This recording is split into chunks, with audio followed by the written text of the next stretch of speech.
Региональное отделение «Единой России» Челябинской области активно включилось в эту работу. Мы организовали мониторинговую группу, составили план работы и сейчас уже вовсю работаем. Надо сказать, что только в 2016 году против 2015 года Челябинская область ввела в оборот 32 тысячи гектар и достигла посевных площадей 1 миллион 839 тысяч гектар. Мы отдаем себе отчет, что впереди у нас большая системная совместная работа Минсельхоза, Россельхознадзора, Росреестра, муниципальных образований и губернатора. И мы понимаем, что есть сегодня объективные трудности. Это, например, федеральные земли, это долевые земли, это отсутствие денег в бюджетах районах и области на выкуп земельных участков.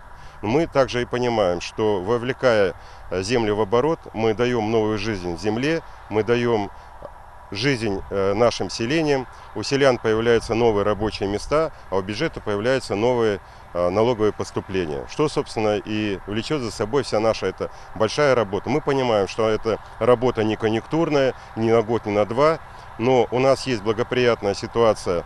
На юге области у нас есть районы, что все 100% мы используем землю, а на севере области лишь только 20-40% у нас не используется. И мы над этим будем упорно работать. Я считаю, что Челябинская область по своему земельному клину, она входит в 15 ведущих областей России.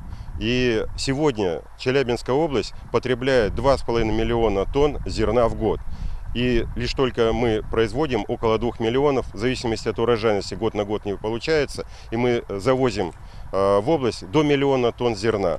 Что, собственно, пересчет на деньги дает 10 миллиардов. Если мы запустим все свои 450 тысяч гектар, на которые мы активно нацелены в оборот, то тогда мы сможем оставить минимум 5 миллиардов для наших селений в области.